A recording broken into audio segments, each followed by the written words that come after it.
Hey everybody, I'm back with Betrayed by PC Cast and Kristin Cast. This is book 2 in a House of Night series. Sorry, blinked out there for a second. And this book embodies why I do not get along with pretty much any book 2 in any series I've read. So, book 1 is a great story and kind of ends things, in a pretty little bow that has a little bit of a loose string, if you will, that may or may not be very important, so that there is room for a book 2 if book 1 is popular enough to carry on the story. And most of the time, in just about every series I have read, book 2 is usually undoes the work of book 1. Or, and I'm just throwing things out here, book 2 kind of unalives my favorite side character. Every time. So, with that being said, we left our Zoe being the most powerful fledgling, and she just became the leader of the Dark Daughters and Sons, which is a exclusive group of very powerful vampire fledglings. And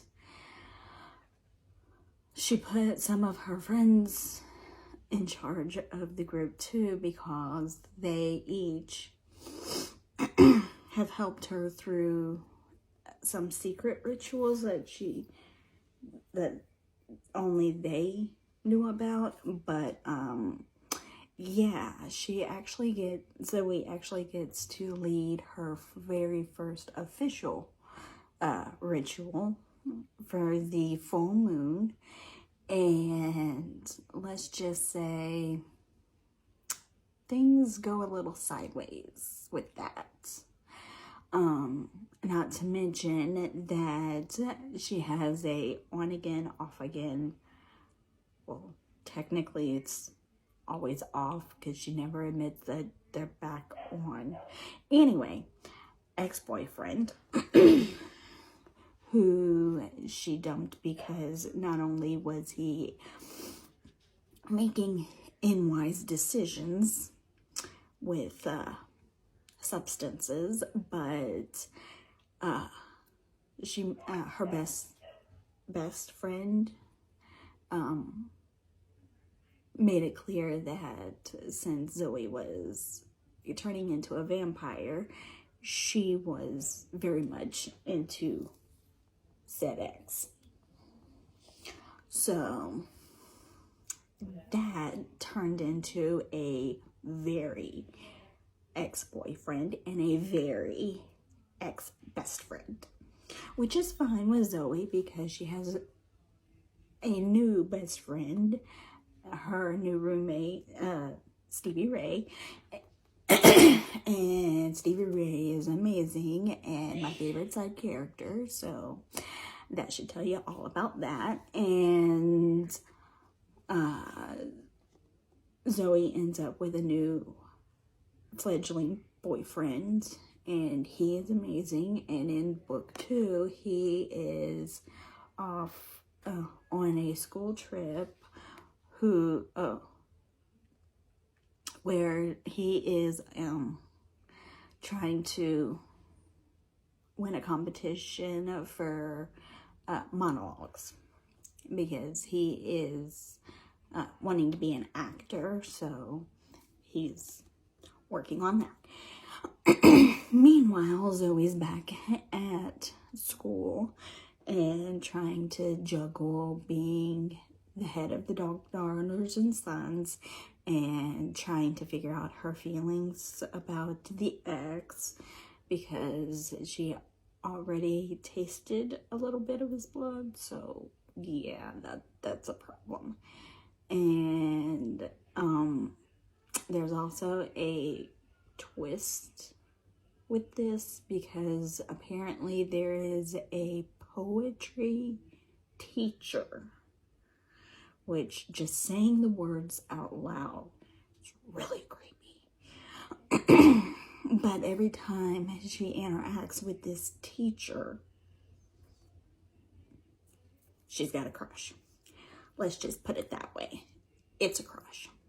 So, yeah, she thinks she's juggling 3 different guys.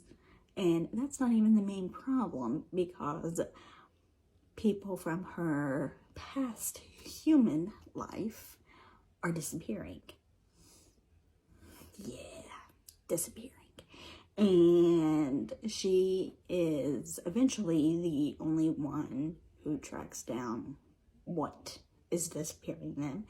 And now we've got to stop them. So that is book 2. And I am so super excited about book 3. If you've read the story, or if you read the story, then leave me some comments about what you think. If you have not read the story, pick it up. I greatly encourage you to pick this book up. I don't like book 2s, but this book 2 had me in all of my feels. I'm just saying, all of them. Happy, excited, all the feels. So, did bring on some tears too, so, and anger, because I really, really disagreed with a bunch of her decisions, but you read the story and feel what you feel. If there are any other books that you want me to review, leave those in the comments. And I am super excited about reading and reviewing book 3. Have a great day, guys.